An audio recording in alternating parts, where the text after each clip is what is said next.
All right, ladies and gentlemen, welcome back. My name is Dave. Again, we've got a very special guest with us today.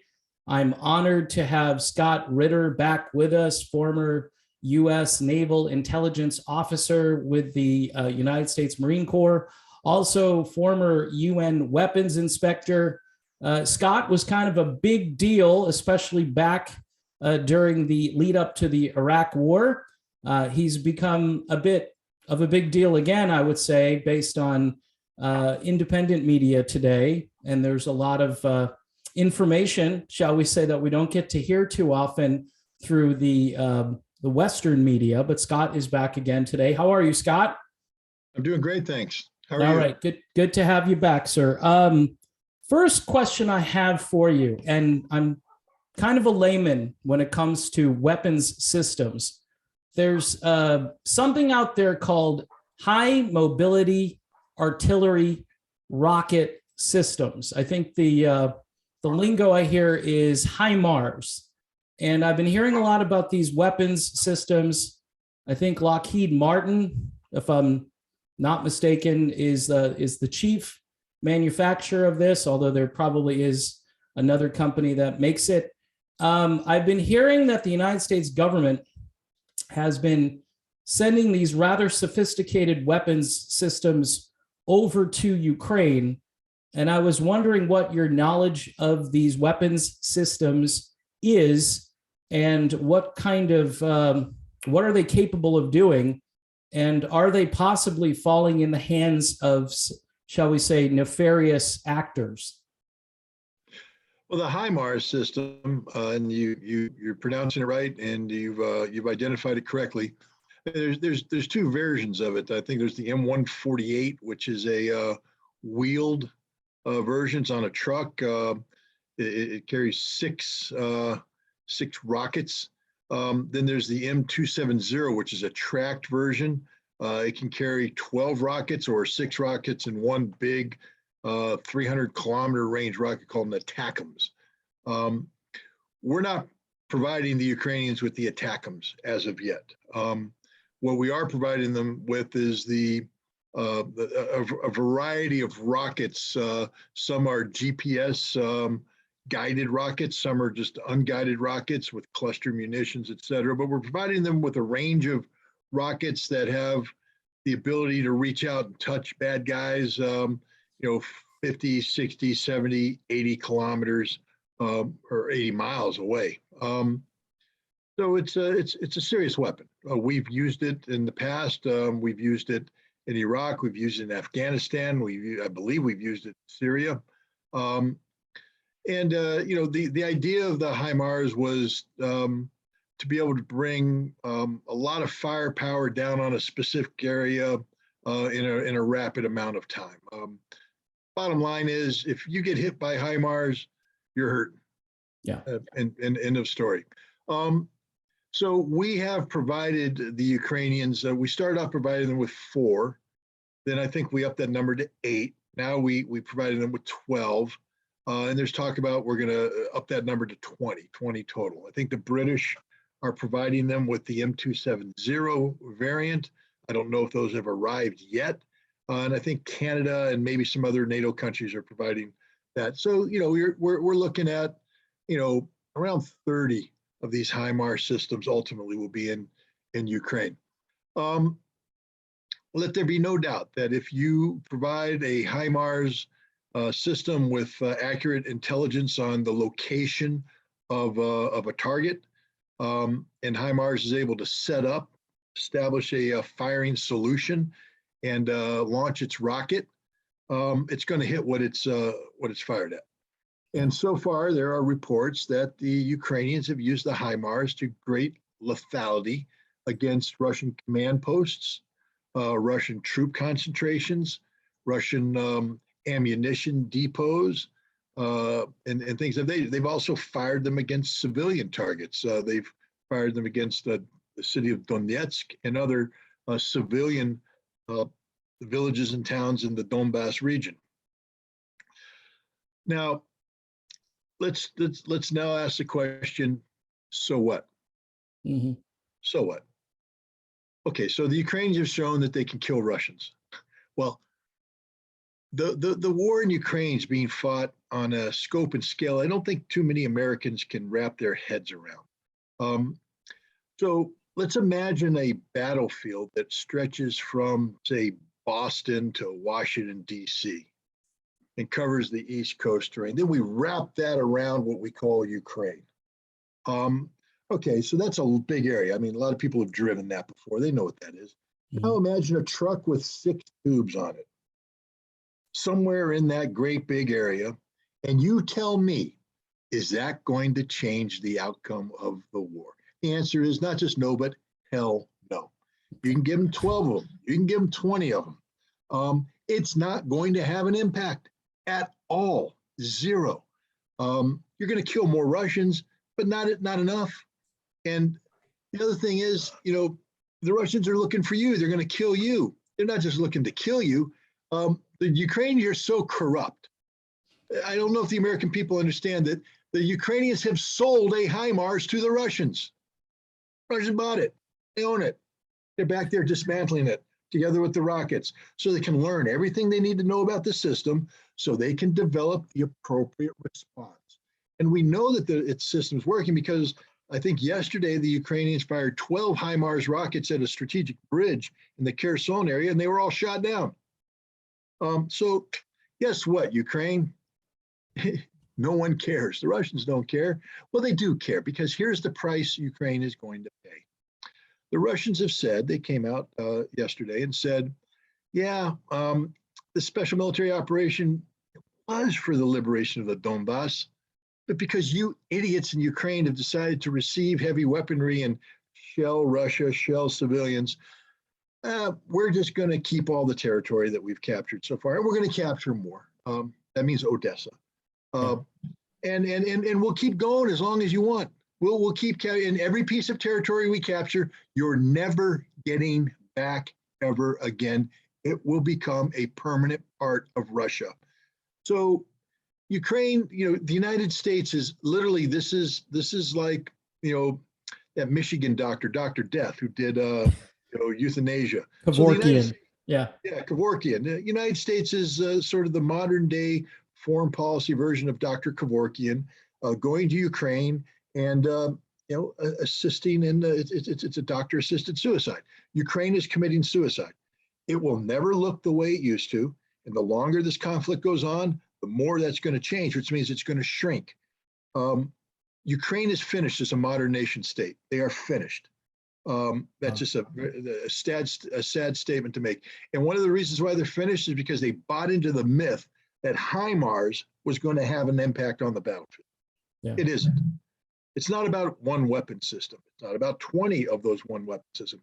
It's about your nation's ability to wage large-scale ground combat.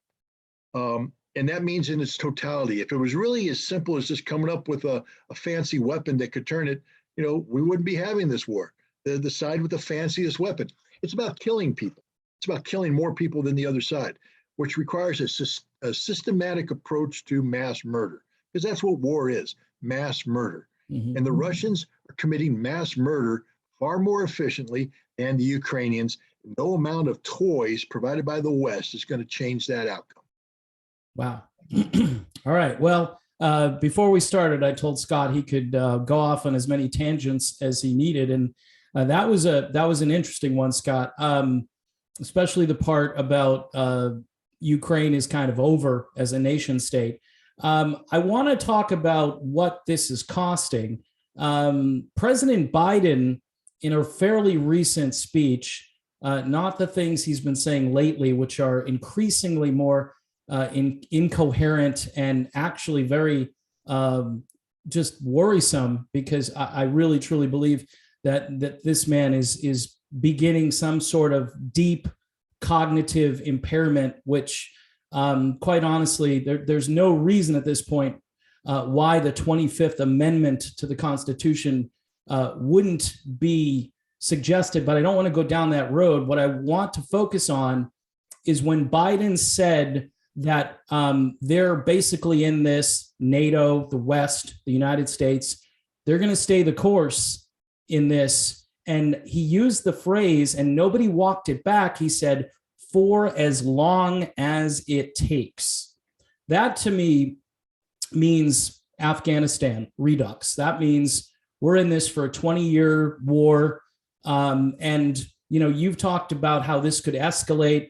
The Russians the other day talked about how they have this doomsday sub. And I'm sure you're familiar with this. It can fire these long-range, high-speed torpedoes that are almost like underwater nuclear missiles. And it was one of the scariest things I think I've read, where they can essentially cause a tsunami on the east coast of the United States or wherever they want to. But essentially, Russia has quite a bit of firepower, and I'm really concerned as an American citizen at this point. I know we're as a country, we have so many different problems right now. But when I look at, you know, the larger picture when it comes to geopolitics, how we're just dumping endless amounts of money into this war, and I think we're planning on doing this for the foreseeable future. And you've got bipartisan support on this, Scott, as well. There's nobody there to turn off the spigot when it comes to the money. So I'm wondering, what do you think, as long as it takes, means realistically? Is this going to be another endless war that results in, you know, a ground war or some kind of higher level kinetic war? I mean, what's your opinion on that? Well, you know, when you use the term "as long as it takes" in Afghanistan, it reflected a reality that the war began and finished on the whim of America and America alone. Yeah. The Taliban didn't have a vote. The Taliban didn't win by beating America up and forcing. They just outlasted us. We made a decision that it was no longer worth the cost to be in Afghanistan. So that's what as long as it takes means. Ukraine's a little bit different. Yeah. There's only one side that gets to dictate the termination of this conflict, and that's Russia. Let me give Joe Biden a pro hint while he still has some cognitive capability. Providing weapons to a non-existent state is an exercise in futility, and Ukraine will be a non-existent state in the not too distant future. You know, that's it. So as long as it takes, what does that mean? You know, first of all, let's talk about what this conflict is. This conflict is fought on three different levels. There's the military level, and we sort of touched on that already. There's nothing that can happen that will change the reality that Russia is winning and will continue to win on the battlefield. Ukraine cannot turn this around. They just can't. I mean, military math is brutally realistic. You know, it's like the 300 at Thermopylae. Wow, they're really brave. Wow, they're really bulked up. Wow, they look good. Wow, they're all dead. Because that's what happens when 1,000,000 arrows falls down on 300 men. Yeah. They all die. All the Ukrainians will die. That's just the bottom line. The Russians have them outclassed across the board. Russia has not begun to mobilize. Ukraine's in its 6th mobilization, taking old men and women. They're scraping the bottom of the barrel. They got nothing left. And whatever they bring to the battlefield will die on the battlefield. They're still capable of hurting the Russians. HIMARS hurts. Mm-hmm. And some of these Ukrainian troops are very brave, and they will kill tanks. They will kill artillery systems. They will kill Russian soldiers, not in the quantities sufficient to change the outcome on the battle. So right off the bat, as long as it takes, well, Joe, you don't have enough stuff to change what's going on. So as long as it takes, a meaningless phrase. But then we have to realize that war, according to Clausewitz, is an extension of politics by other means, meaning that we can't view this Ukrainian conflict as in the isolation of just a military conflict. It's about politics. Right. And politics is about the economy. James Carville taught us that back in 1992. It's the economy, stupid, he told Bill Clinton, helped Bill Clinton win the election. This conflict started as an economic war. That was the only tool we had in our bag in the West.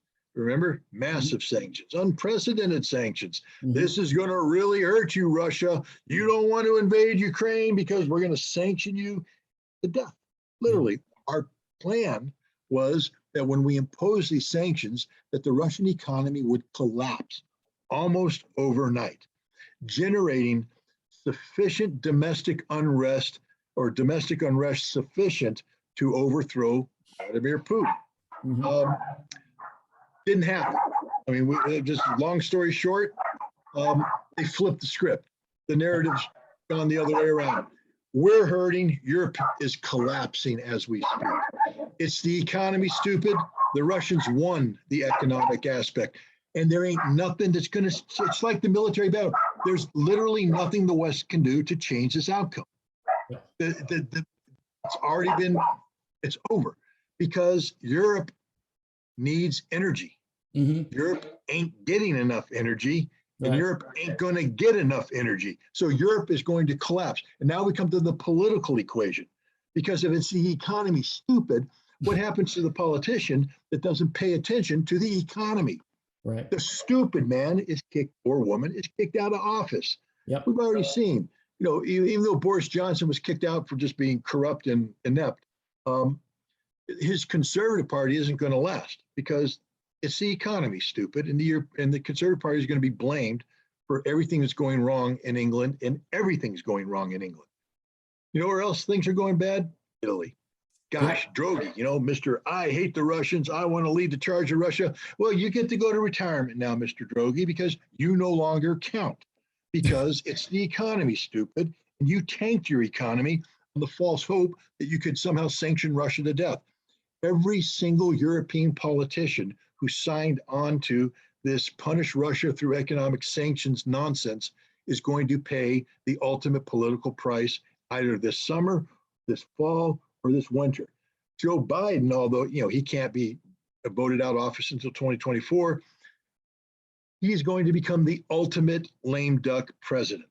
So even when he slurs his words and drools into a cup, it won't matter because the Republicans are going to control both houses of the Congress. So the Russians have won across the board. It is a total victory for the Russians. And there's nothing anybody can do to change this. Now you bring up nuclear weapons. You know, the Poseidon system, which is what you're talking about, this new Poseidon system.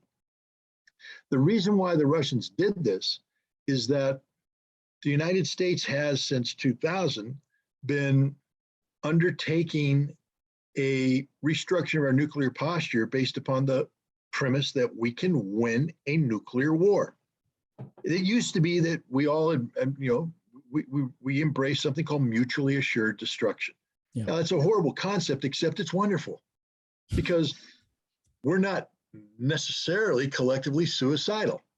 And so with mutually assured destruction, we understand that if we use a nuke, we all die.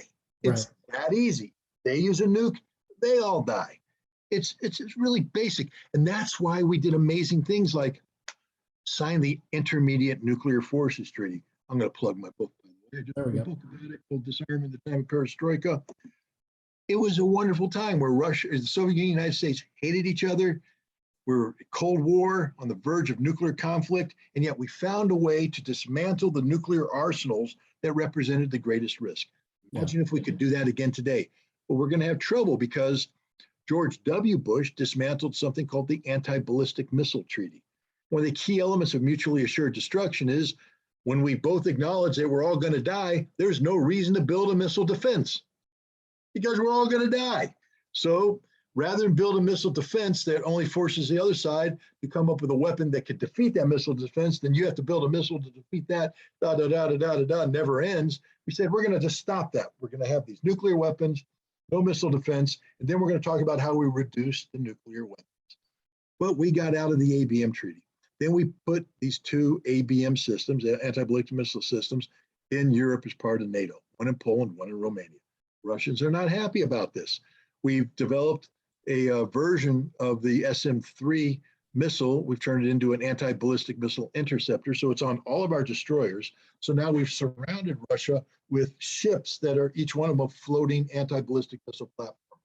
Then we have our nuclear submarines, which if we bring them close enough to the Russian shore, we fire their missiles at a flat trajectory, enabling them to rapidly hit Russia's missile silos. And then anything that survives gets shot down by our missile system. And the Russians are like, wow, we've created a situation where we no longer have nuclear deterrence because the Americans think they can win a nuclear war. What if we build a weapon that changes that equation so that if you nuke us, even if you kill all of us, we're going to fire our automatic stealth nuclear torpedoes, and they're just going to sit there and float around the world, and then they'll eventually come off the East Coast, they'll blow up and say goodbye to the entire East Coast of the United States. Others will go to the West Coast. And wham, you know, all those Americans that badmouth East Coast, West Coast politics, Russians have a solution. There won't be an East Coast or a West Coast anymore. You can thank George W. Bush for this. You can thank Barack Obama for this. You can thank Donald Trump for this. You can thank Joe Biden for this. Yeah. Rather than sitting here in this nonsense, which we're doing right now, promulgating this conflict in Ukraine. We started the war, by the way. I'm just letting everybody know. NATO started it, not Russia.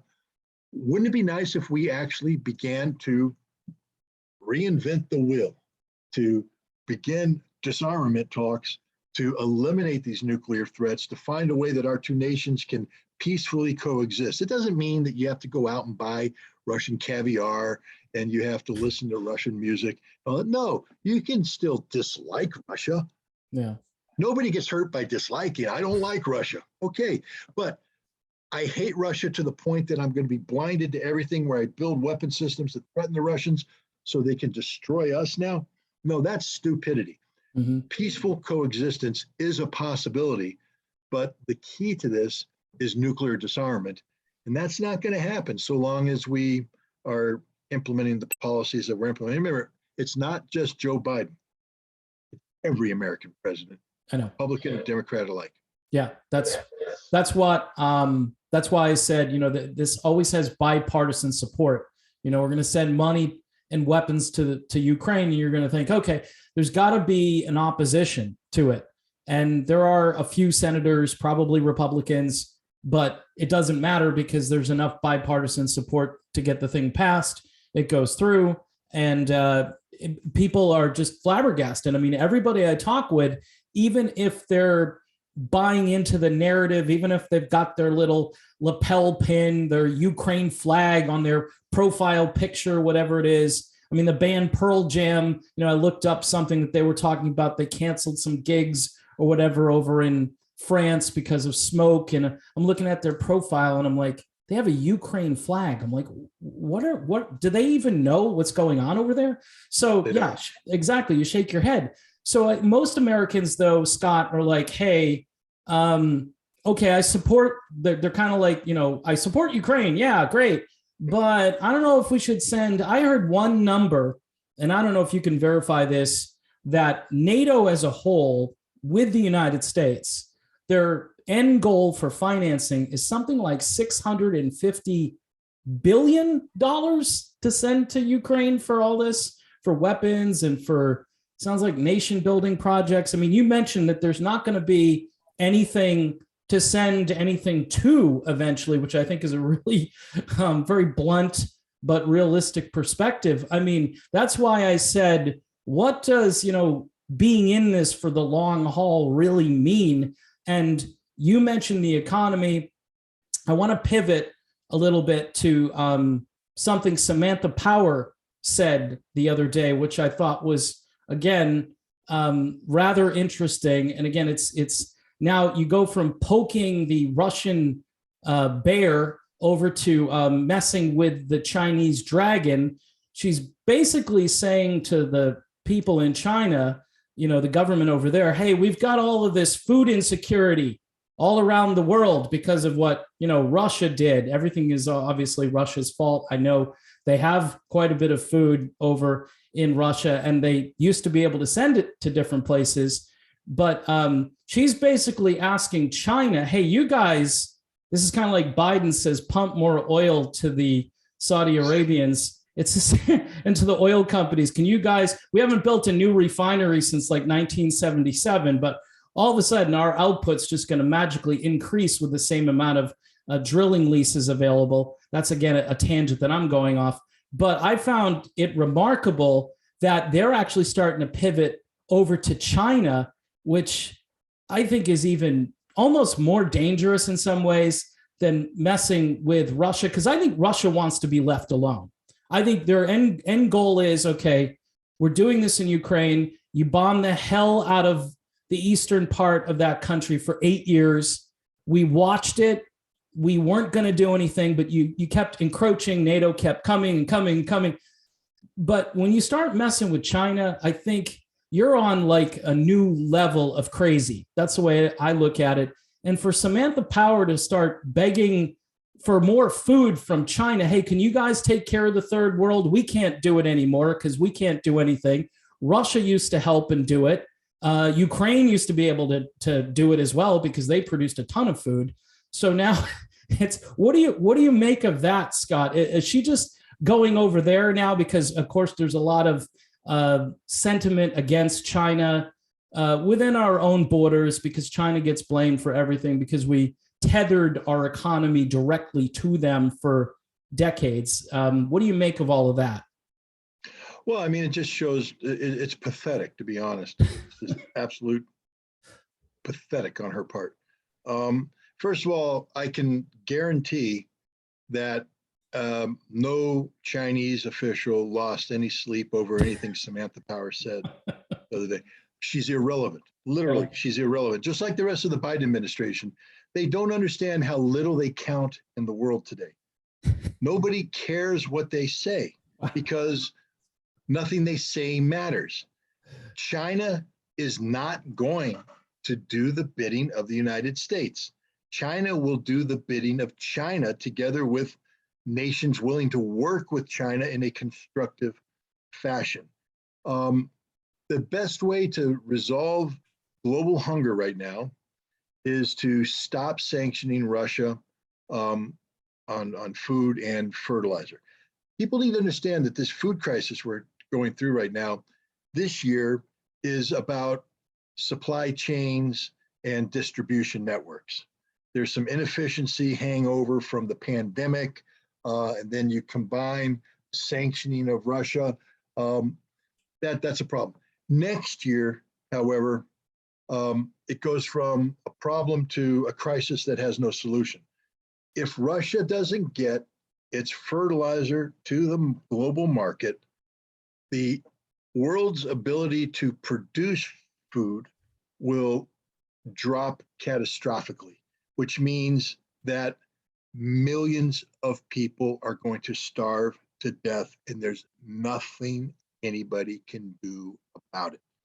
Already, the World Food Program is cutting its emergency ration by 50%, and that's a distribution issue. Now, because the distribution is so screwed up that the price of food has basically outpriced the world's ability to provide it. We can't afford it's there. We just can't afford to bring it in. Next year, it ain't going to be there. There's no food. And so, they're talking to, 230, 240 million people are at risk of starving, of general hunger. Many of these are children. Well, next year, a good percentage of those people are going to die, most of them children, because we sanctioned Russian fertilizer. So Samantha Power can sit there and say, China, what she's trying to do is shift the burden onto China. China, it's your responsibility, your fault. So when people start to drop dead, it's China's fault. They didn't do anything. No, Samantha, it's your fault. It's America's fault. And I hope the world understands that when the millions of Ethiopians and Somalis and other people, Kenyans and people in the Horn of Africa start dropping dead next year, and they are, and there's nothing that's going to change this outcome because the world sucks and we pretend that we're better than we are. We pretend to care. We don't care at all. If we did, we wouldn't be doing this. If we cared, none of this would be happening. Continuing to promulgate failed sanctions-based policies. policies we know will not change the outcome. Russia will not change what it's doing, but we continue to double down on this failure to the extent that we are denying the world the ability to produce food because we're mad at Russia. Is not just stupid, it's criminal. So Samantha, you're a criminal. Go find Dr. Kevorkian and maybe he can put you out of your misery because that's what you deserve. Everybody in the Biden administration deserves the same thing. You don't deserve to continue to live because you are mass murderers. You are on the verge of murdering millions of innocent people, most of whom are children who will never have an opportunity to live out their lives. That's America today. That's what we stand for. Mass murder. We don't stand for anything else. I dare somebody to challenge me on this one. Wow. That is, well, you went right to the heart of everything there at the end. You start to think to yourself, you know, I think this way, like, okay, what's the end game here? Like you said, we don't like Russia, so we're gonna take it out on Russia, but then Russia, because of their position in the world, supplies food. You mentioned fertilizer, which I forgot to talk about. And the world works because certain countries do certain things. I mean, you hear a lot about this, what is it called? Rules-based order, Scott. Yeah, like the rules-based order. You're laughing because it's humorous. I'm like, okay, so in your mind, you're Scott Ritter, right? And you're a strategist, you're a political strategist. And you come up with the term, you know, rules-based order, that Russia is in violation of the rules-based order. But yet the United States of America, as you just described, is causing probably global famine, incredible problems with inflation, devaluation of currencies, on and on, not to mention what we're exporting culturally, which I don't even want to go down that road. That's a different video, a different, probably a different commentator, somebody who does cultural stuff. But I think everybody across the globe is wondering, you know, kind of what's going on with the United States, you know, this beacon of liberty and hope and freedom and the Statue of Liberty in the harbor, and this is the the American dream. That seems all dead, Scott. Seems like we did finally get a new world order, and Russia, China, India, Brazil, there are, you know, a few countries that instantly get it. I think a lot of African countries are going to come along too, because they understand that their survival probably depends on a new world order. But maybe you can juxtapose the new world order, not the one that George H.W. Bush talked about, by the way, with this rules-based order, which comes out of Washington, D.C., people like your friend Samantha Power, right, who apparently likes that phrase a lot. So does Tony Blinken, so does Jake Sullivan, so does Joe Biden, when he can remember it. Sorry, I didn't mean to say that, but I mean, we've reached the point where I think you mentioned it. The president no longer has sustainable cognitive capacity. Correct. And it's a national security threat. And a global security threat, because this is a man who should be recognizing what he has done and trying to do the right thing to save millions of lives, and he's not, and it's not even registering in his brain. But you know who has a rules-based order? The Crips. You know who has a rule-based order? The Bloods, the Latin Kings, Cosa Nostra. Every major criminal group in the world has a rules-based order. And if they're a global group, it's a rules-based international order. The greatest criminal group in the world is the United States and the G7, because they are promulgating a rules-based international order that has nothing, when they say rules, rules are not the law.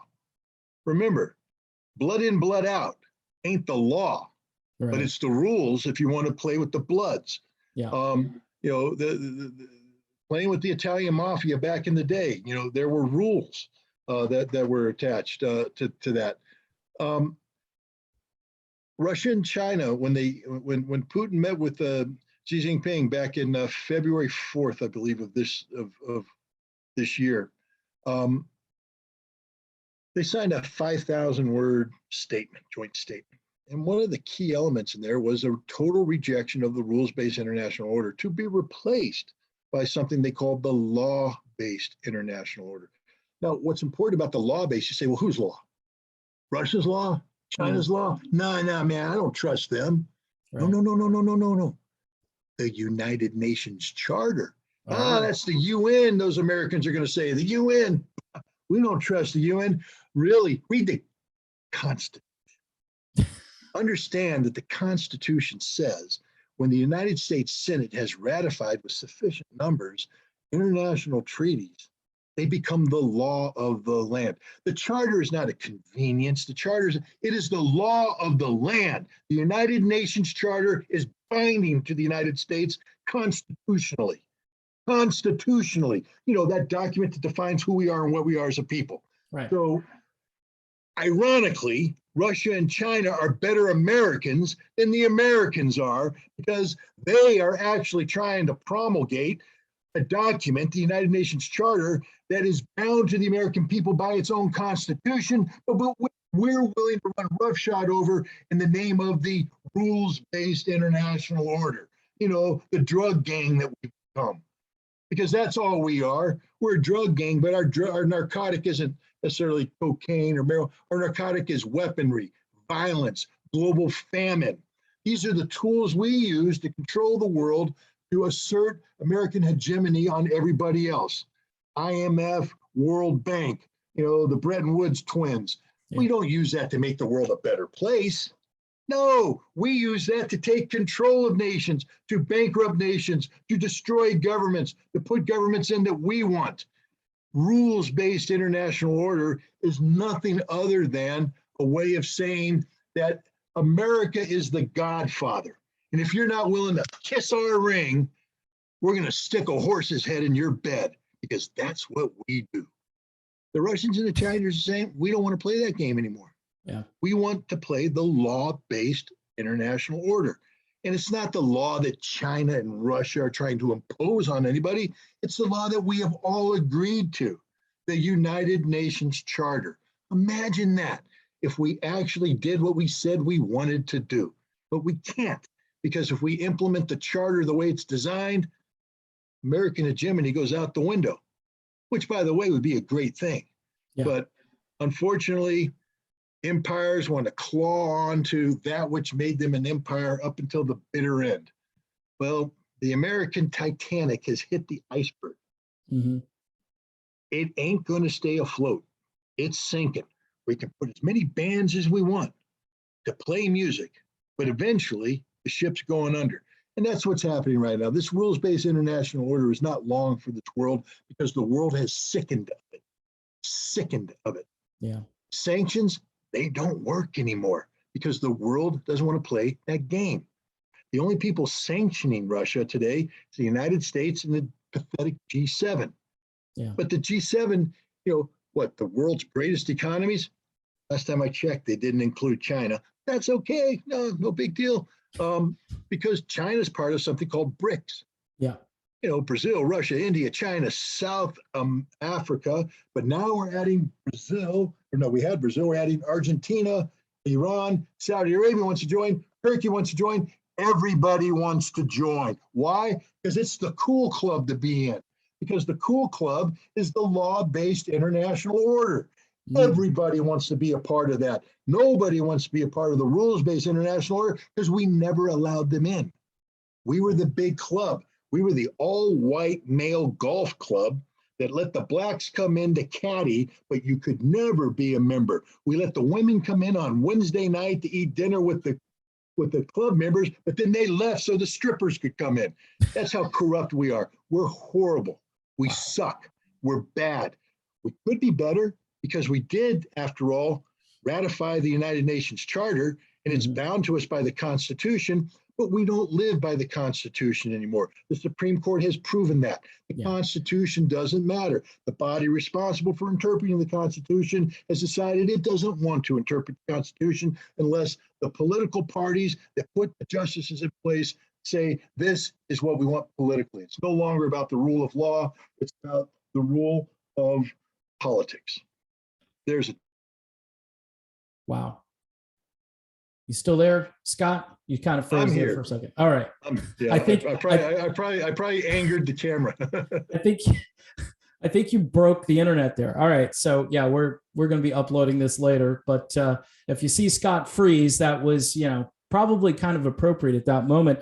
It is bad. I mean, when you look at the fact that the rule of law is kind of out the window and arbitrary, and we're seeing that, if you have a certain political point of view here in the United States, I remember, was it John Brennan went out there and gave this little diatribe, I don't know, a year or two ago, where I tend to be kind of libertarian overall, but it depends on the issue. And it's really putting labels on stuff these days, to me, is kind of pointless and useless anyway, because it again, you create a tribe and then you've got to pledge allegiance to the tribe. And I'm seeing all this tribalism and people don't even know anything about issues. But I heard him say, hey, if you're a libertarian, you might be a domestic enemy, a domestic terrorist or something. And, you got school boards, you got moms trying to make sure their kids aren't taught things that they don't want them taught.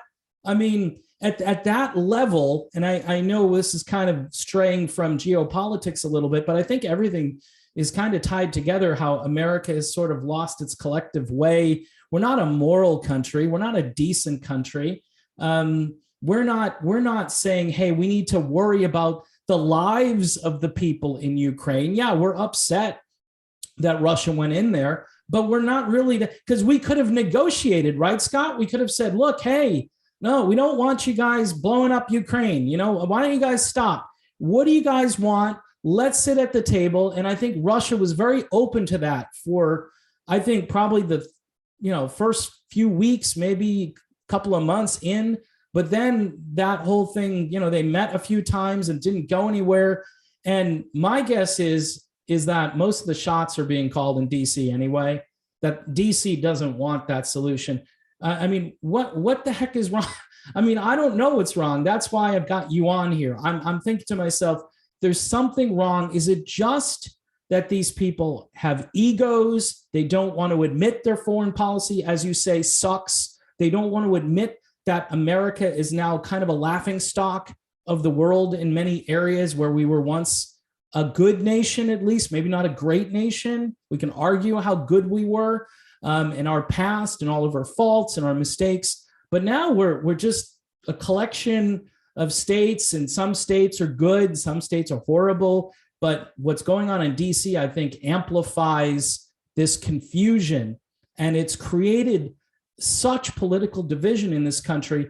And many American citizens, Scott, don't even know. Like I told a friend of mine who's a trucker, they're out on the road constantly, and they didn't even know about. I said, hey, Putin had to go in to Ukraine, I believe. I believe he had to go in. There are some people who identify themselves as the Azov battalion. I had to explain what that meant to them. No clue, because the media doesn't, they never, you could see the insignia on the guy's arm. And I showed a picture. I said, what does that look like to you? And they go, oh, crap. This is like Nazi Germany. I said, bingo, right? So Putin and Russia have had an intimate, very intimate World War II memory of what they accomplished in World War II. And I'm thinking they might be a little hypersensitive to that, right? But nobody here in the West can put those two things together, or at least, articulate it in a way that regular workaday Joe Sixpack American citizens can digest and understand. We're just fed what they want us to hear every night, and typically that's way off the target. No, you're 100% right on this. Look, one of the problems we have, many problems we have, I think most Americans are familiar with the movie Mr. Smith Goes to Washington. Yep. Jimmy Stewart. Right. Classic American movie. And it's one that, I get tears in my eyes when I watch that, because it's what we're supposed to be. We're supposed to be citizens who care about their community. Citizens are willing to serve their community, public service. And it's not about, it was never about Jimmy Stewart. What the character of Mr. Smith, It was always about the community, doing the right thing for the community. The community came first. He was simply the vehicle through which the community's needs, wants, and desires were funneled through. That's not how it's done, though. Yeah. To run for office in America today, you have to be a narcissist. You have to wake up in the morning, look in the mirror and say, I love myself. I'm beautiful. I'm wonderful. Yeah. The biggest narcissist we have out there is Joe Biden. Yes. Joe Biden has spent 40 years looking in the mirror, telling himself how wonderful he is, how beautiful he is. And he's surrounded by other politicians. We don't have Mr. or Mrs. Smiths in Washington, D.C. anymore. We have a bunch of narcissists who are doing everything for themselves. They don't serve the community anymore. They serve special interests. Mom, pa don't count.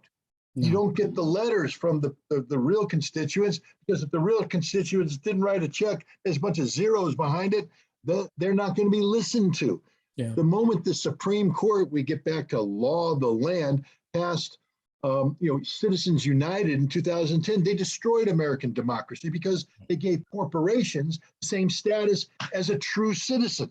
Yeah. Corporations aren't citizens. Correct. I'm sorry. Common sense would say that. Right. But no, the court was bought by political interests who stacked it with sufficient justices to achieve the outcome they wanted for purely political purposes. Well, we just want to interject here for a moment and notice how corporations now do the bidding of the government. So the government will say something, right? And it's not a law. I think we've experienced this. I don't want to go into details over the past 2.5 years, right? And all of a sudden, corporation steps in and says, hey, no, you're right. It's not a law, but it's our rules here at the corporation. Rules, yep. And then international order. Right. And then the courts go, well, and even some libertarian types and whoever, they say, yo, bro, it's a private company. They can do what they want. I go, they're not a private company, because now they're colluding. You want to use that word. They're colluding with the federal government, the state government.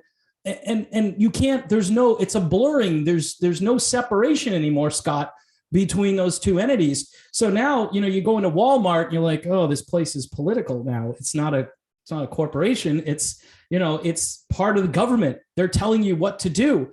And the government just looks the other way. They go, yeah, they're doing our bidding. That's fine. I mean, we're all together in this. So, when that was passed, Citizens United was passed, I mean, just common sense, constitutional people were moving and coming forward saying, no, it's the people, a corporation is this body of, it's like a country basically now. And you're saying that this country, and there are some, we could talk about Amazon, we could talk about a number of corporations that have more power than medium-sized countries, Scott. Here we are, right?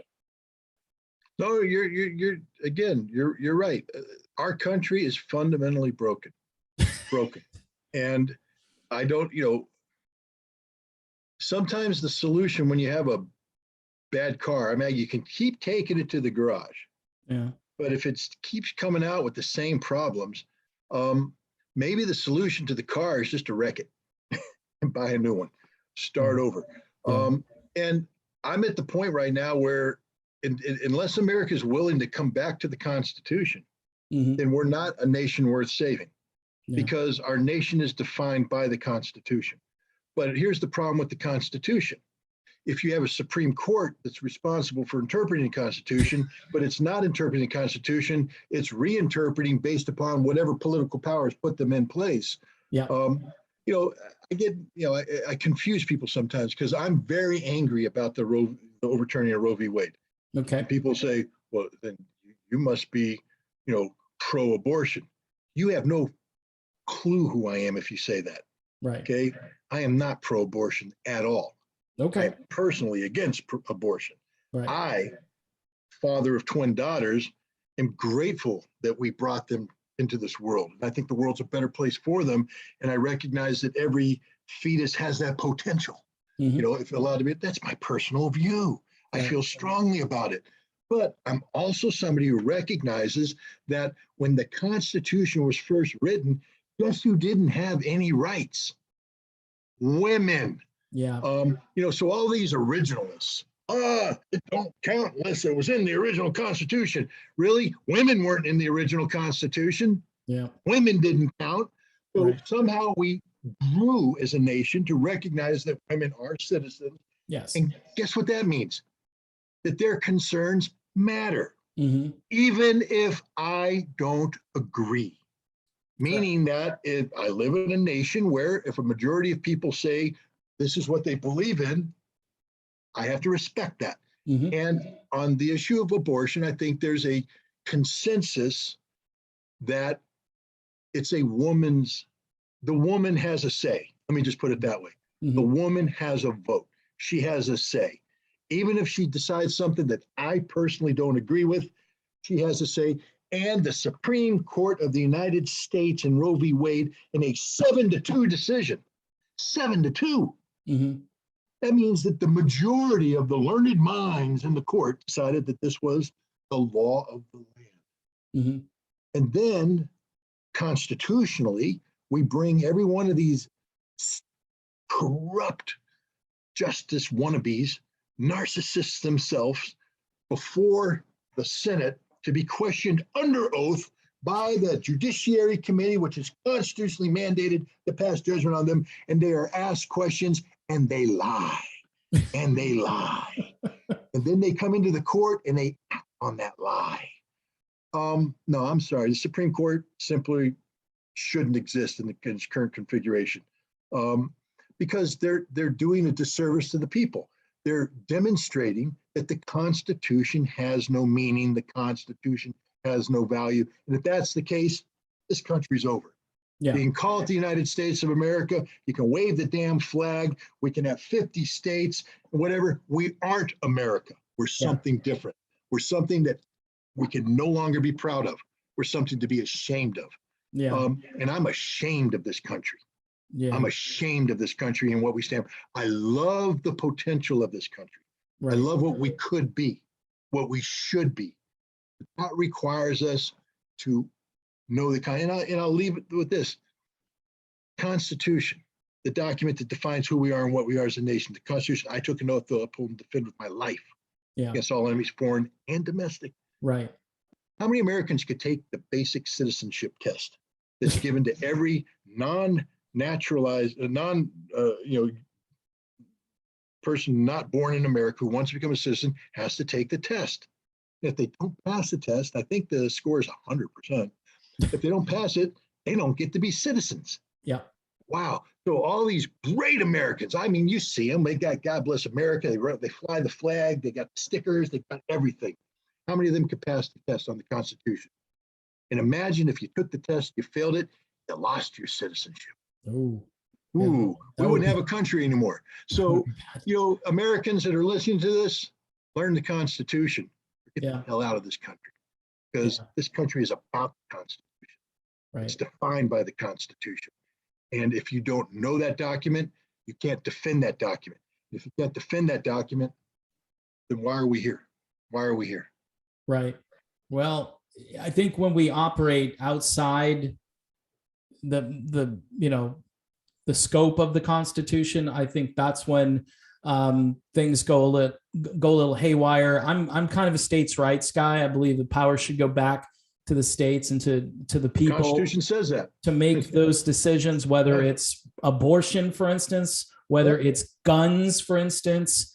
I think what we've done is we've put all that power in DC and it's centralized. And then you've got lobbyists that go up there, and people may go there with good intentions. They may go there and say, hey, I'm going to fight for my constituents. And like you said, maybe the ones that write the checks only, I don't know. I mean, I would be, making sure I'm listening to everybody, not just the people writing checks, but we've seen the corruption. We've seen both political parties at this stage, for the most part. Again, there are a few exceptions, but very few are willing to even stand on little principles anymore.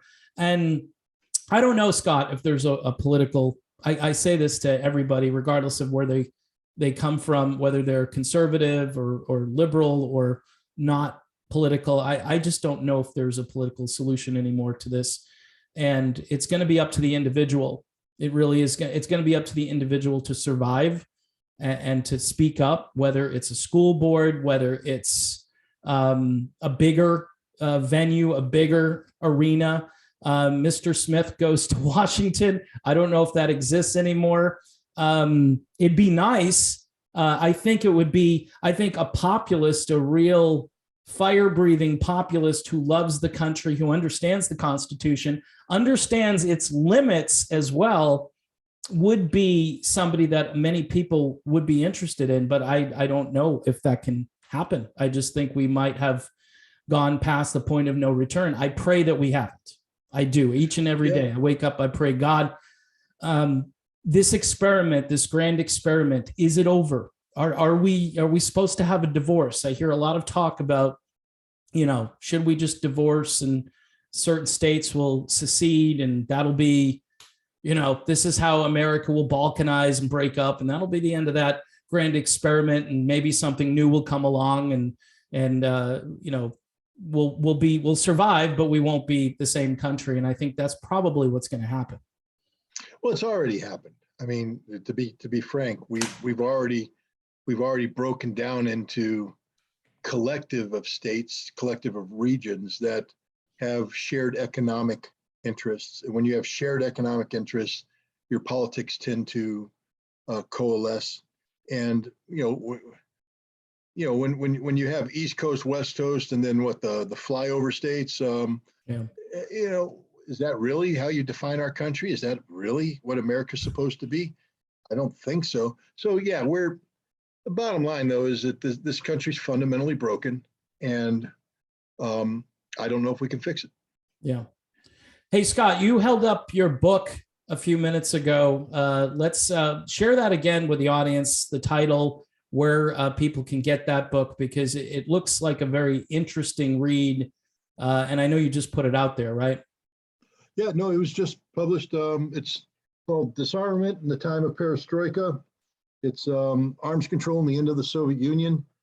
Basically, it covers the period from 1987, when the INF Treaty was signed, through the present time, the closing. It focuses on the arms control facility that was built by the United States and Soviet Union in the city of Votkinsk, outside of a Soviet missile factory. I was one of the original inspectors that went in there and helped build this thing. Wow. And we lived in the Soviet Union amongst the Soviets during the time of perestroika. When I first arrived in the Soviet Union in June of 1988, Mikhail Gorbachev was convening the 19th All-Union Party Conference. Now, most people roll their eyes. That's a big deal in communist in the communist system. An All-Union Party Conference. The last one had been convened in 1941 by Joseph Stalin. So now 1988, and it's being convened again. And he was doing it because he wanted to transform the Soviet Union under the notions of perestroika, but he had to confront the Communist Party and the old party system. And he did so, and it started a process that brought about radical change. We were living and working in the Soviet Union while this was taking place, and every policy that took place affected the disarmament policies and the decisions made about arms control. So Disarmament, the Time of Perestroika, is the name of the book. It's a history of arms control. It's a history of the Soviet Union, of Soviet and Russian politics. But it's also a personal history. I call it a personal journal, because it's a story that's told through the vehicle of my experience as a weapons inspector in the Soviet Union. And I just think it's, the other thing it is it's a template for how arms control succeeded in bringing an end to the Cold War. Yeah. How we went from viewing the Soviet Union as the evil empire to actually being on relatively good terms with them. And so I believe that it's a book that has relevance to this day, because there's a lot of people who are hopeless about the situation between the US and Russia. How, we could never be. Trust me, read the book, find out what the situation was in the lead up to 1987. And you'll understand that things can get worse, and that there is a path forward. And the path forward is finding a means for the two countries to work together for common good. And the best thing they can do for each other right now is to work to eliminate the threat posed by nuclear weapons, not only against each nation, but the world. So this book is a template of what could be if we wanted it to be. Yeah. It's published by Clarity Press. Right now, the book is available from the publisher. If you go on the Clarity Press webpage, you'll find the book. You can order it. The book is going to be made available. It'll be, you can buy it at Amazon.com, Barnes and Nobles, or any one of these online outlets. But right now, if you want the book, you got to go through the publisher. Through the publisher. Okay. Well, best of luck with that book, Scott. It looks pretty intense, and maybe we could learn a few things from the past to maybe adjust our future. But a couple of times I've had you on here, we've gotten a lot of information, and I'd like to be hopeful. I'd like to be optimistic about the future, but I think we also need a dose of reality. And if more Americans actually wake up and learn what's really going on, maybe there's a way to change this. I don't know. I'm still a bit skeptical, but I appreciate you coming on again today with me. It's an honor having you. Thank you for your service to this country. If I forgot to say that before, I appreciate your service as a Marine and as a UN weapons inspector as well. But thank you again, Scott. Well, thanks for having me. It's been a distinct pleasure. All right.